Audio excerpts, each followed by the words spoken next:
questions on what you observed? When they bowed before they walked across the stage, was that because they were walking in front of the altar or whatever? What those tablets up behind them on the altar are inscribed with the names of Confucius and his most important disciples. So yeah, this rite is taking place in the Confucian temple in Korea, and it's part of an annual ritual. It's the autumnal offering to Confucius.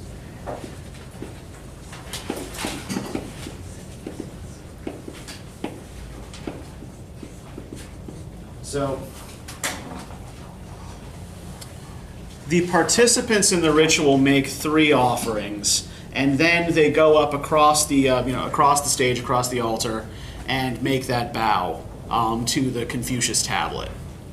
Right. So the first offering is fine silk.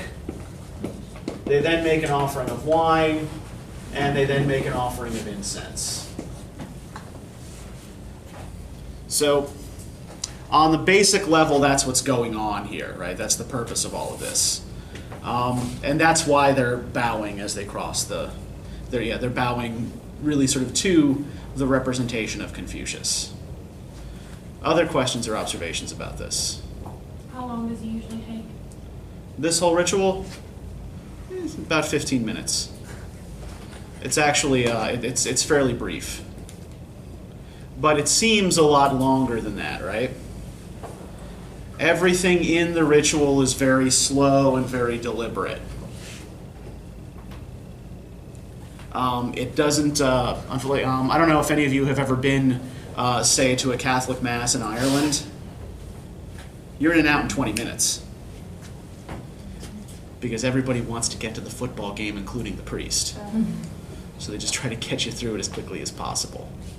So, this, yeah, go ahead, Darlene. Oh, I mean... No, by all means. I was just going to ask, is there a reason that they're not smiling? Like, you would think if it's a ritual to Confucius that they would show some sort of, like, gratitude. And... Some of it is sort of the seriousness of the moment, but a lot of it is, like, you may notice, right, everybody's moving in unison at the same time, right? We have this very slow, fairly simple sounding, almost kind of dissonant music. Even the costumes, right? Everything about this ritual has been more or less the same for centuries, right? Right down to the way you're supposed to hold yourself up while you're doing it, right down to the expression on your face while you're doing it. What this emphasizes in terms of Confucian belief is the importance of proper ritual practice. And ritual in Confucianism has a very, very broad definition. It doesn't just refer to formal religious rites like this one. Essentially, ritual refers to any kind of social behavior.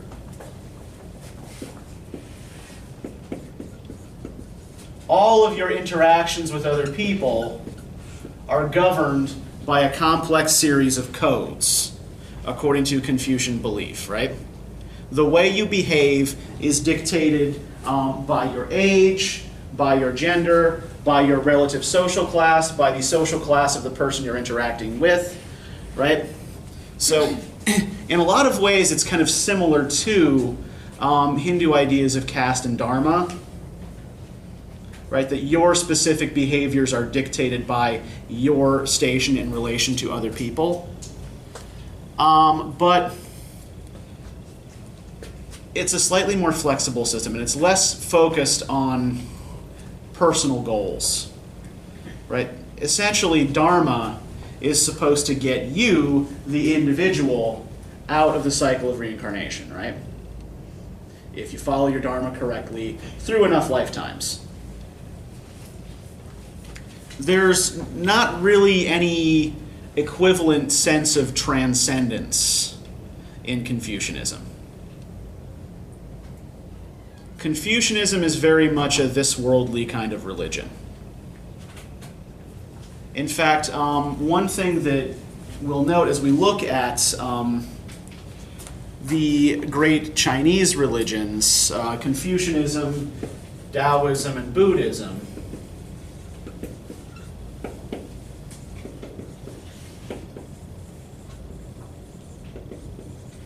is that, well, it wouldn't be quite correct to say that they're atheistic religions, but none of them actually require a God concept. There are Confucians who worship gods, but it's usually like local folk religion, right? There's, a shrine to the god of this little spring, or of these rocks, or whatever, right? Same thing goes for Taoism. None of these actually require a God concept, and they all have different emphases. Confucianism emphasizes human social life. That's what's most important in Confucianism. You are defined in many ways by your ties to other people, your relationships to other people. So when we look at a ritual like this one, if one person does the wrong thing, right? If one person, extends the wrong arm at the wrong time or steps out of place in the ritual, right, it fucks up the whole thing. So Confucius, to the extent that we know what Confucius's original thoughts were, uses ritual as a metaphor for society writ large, right? Human society is a gigantic ritual in which everything moves smoothly and harmoniously as long as everyone performs their appointed parts and sticks to their appointed roles. If you step out of your role, it throws the whole world out of balance. That was kind of a long answer to your question. But I think it sort of gets at some of the issues we're going to be covering as we look at the text more closely. Any other questions or observations about the video?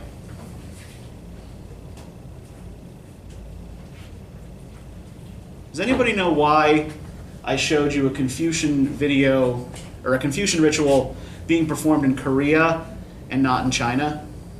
To highlight the spread of Confucianism? Yeah, on the one, it has spread widely across East Asia. And even in cultures that are not Confucian, Japan, for instance, Confucian ideas take hold. Considering the government of China, Confucianism's being stamped out, or was being stamped out, I don't know what they're doing now.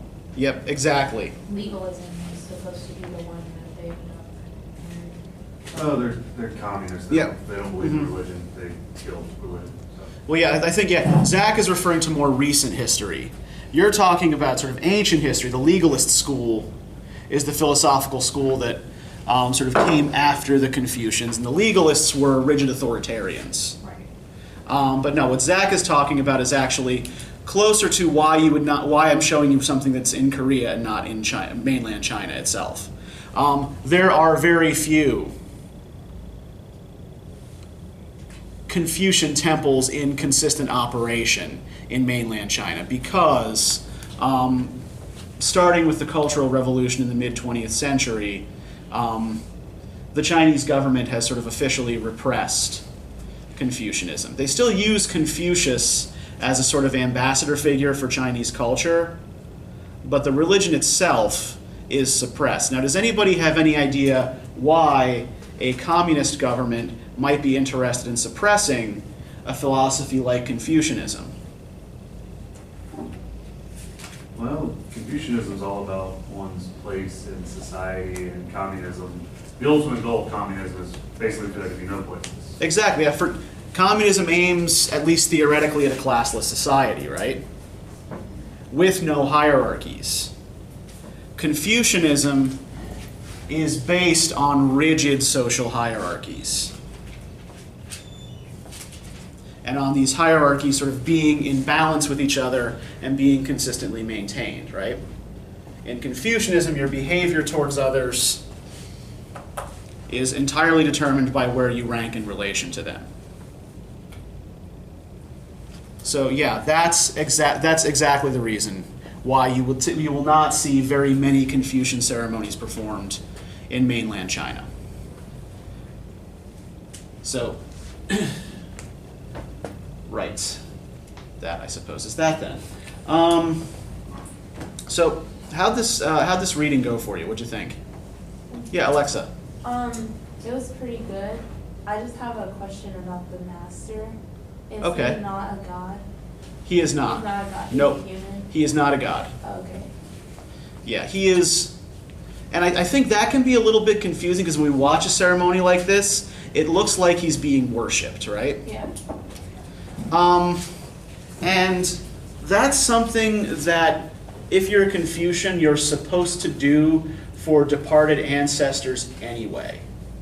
If there is a sort of transcendent spiritual component to Confucianism, it is basically ancestor worship. Right? One of the key concepts is what's sometimes called filial piety.